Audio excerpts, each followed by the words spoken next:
This morning, as we get ready to do this fifth installment of the blessing, talking about carrying the blessing, I want to talk today about genuine commitment.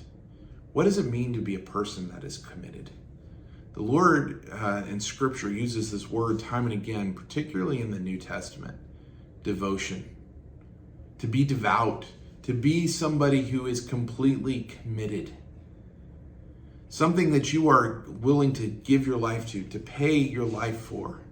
This is the idea of commitment that we see in Scripture. And as we talk about the blessing, first of all, you can't bless others unless you are devout, unless you are committed to God. You're not going to be committed to someone else if you're not committed to God. I mean, even with marriage vows, our commitment breaks down over time.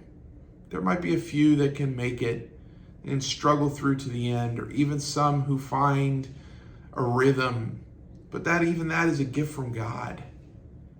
Really, the best way to be devout is by being devoted to God, receiving His devotion to us, being consumed by His presence, and so being devoted to Him.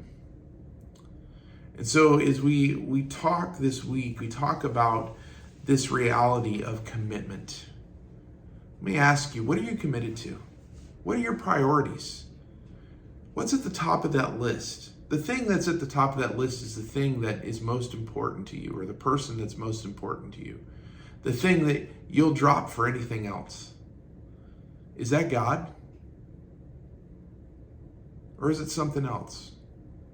Is it your kid's sports program? Is it your job? Is it your spouse? Maybe it's your kids even. Maybe it's your future. Maybe it's that TV program or that video game you like so much. But the question is what's at the top of your priority list? When God speaks, do you stop on a dime? See, we can't be committed or give commitment to someone else if God isn't at the top of our list. It's too easy to lose sight of our priorities.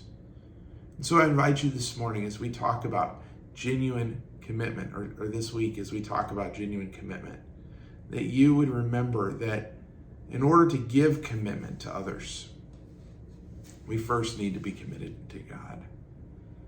To say, you're at the top of my priority list.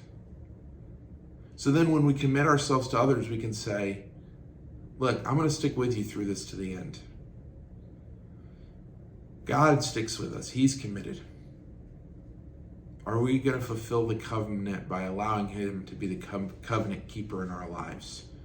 That His commitment becomes our commitment. I pray this is so by the Spirit.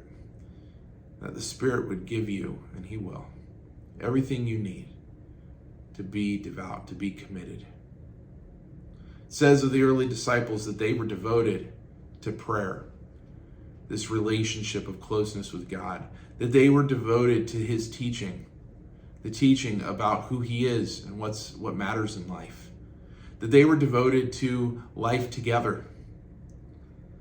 They knew they needed community around them in order to fulfill the first two things. And one of those things they did together was to have a meal together, a common meal. And that common meal always included remembering what the Lord had done, the Lord's Supper. It's in these four things that they also committed themselves to be witnesses of Christ. And as they witnessed to each other who Jesus was, they were able to also witness to those around them. See, they'd given themselves completely to this. He's inviting us to give ourselves completely to Him. And in giving ourselves completely to Him, we can also commit to others.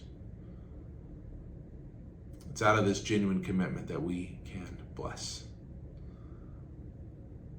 I invite you today to receive the blessing, to give the blessing, to be committed to God, and then to those He's asked you to bless. Thanks for being with us today.